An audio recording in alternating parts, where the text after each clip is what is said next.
Welcome to the third video in mathematics. This video is for quarter 3, week 3 and week 4 of grade 10 math. This is about combination. The first thing that we will discuss is about milk number 3 or the most essential learning competency number 3, illustrating the combination of objects. So ano yung dapat nyong malaman?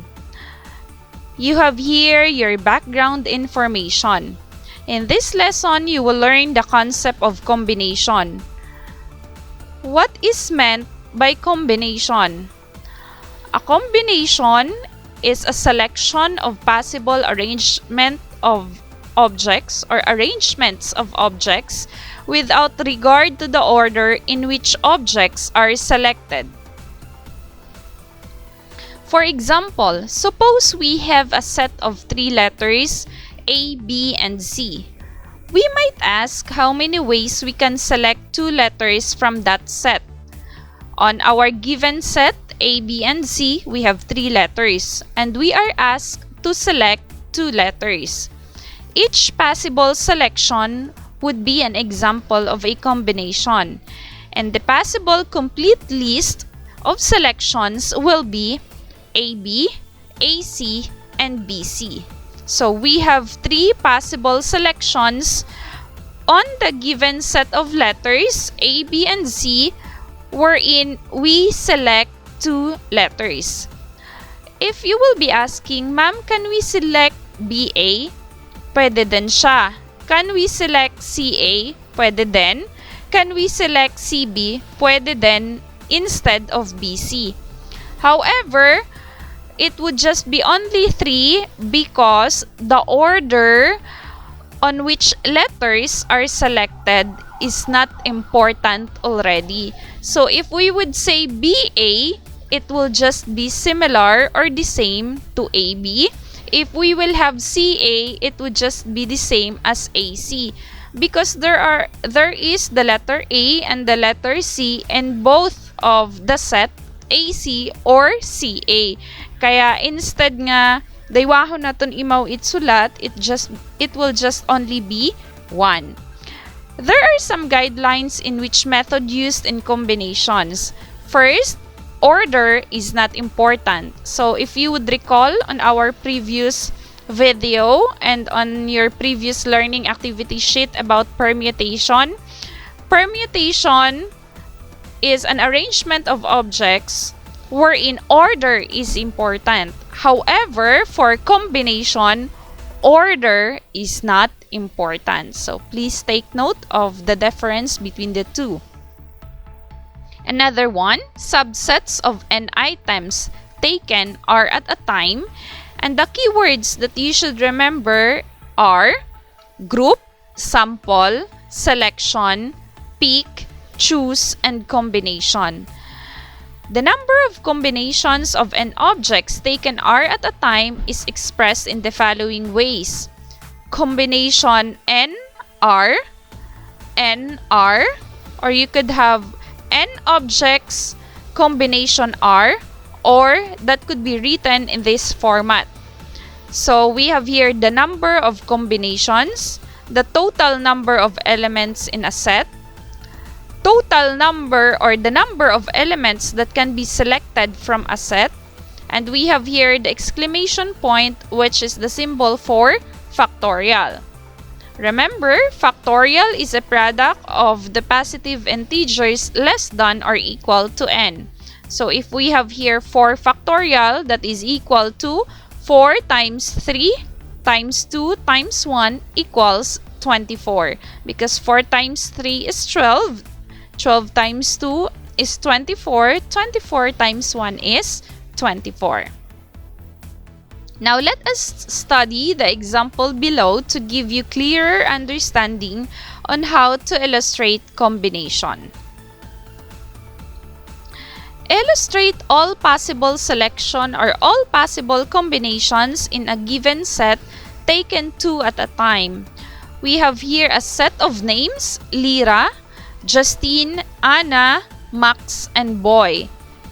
Lyra, we will use in our combinations or in our methods of possible combinations, or in our in illustrating the possible combinations, we would use letter L for Lyra, J for Justine, A for Anna, M for Max, and B for Boy. So that in our listing method, sorry for that, medyo mas matag-od, ag bukon it masyadong tedious or mahaba ag maawat kung full name, kung letter lang ang aton nga isulat or gamiton instead of the full word. So for listing method, we have LJ, LA, LM for Lyra and Max, LB for Lyra and Boy, JA, JM, JB, AM, AB, and MB. So the first method in illustrating a possible combination is the listing method. Another method is the tree diagram. We have here Lyra, Justine, Anna, Max, and Boy. So Lyra would be paired to Justine, Lyra and Anna, Lyra and Max, and we will have here Lyra and Boy. This should be letter B. We have here Justine and Anna. Why is it that wala na ditong letter L for Lyra? Because we have a pair already here of Lyra and Justine. So, kung hudi nga Justine and Lyra ay pareho lang man sanda kasi combination ng aton nga ginaistoryahan, therefore hindi bukod importante ang order. So that is why uwaon hudi si Lyra, kundi we will have the pair of Justine and Anna, Justine and Max, and Justine and Boy.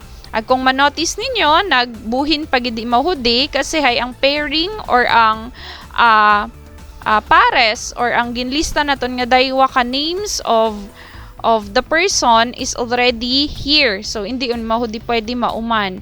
So, for this one, we will have Anna and Max and Anna and Boy.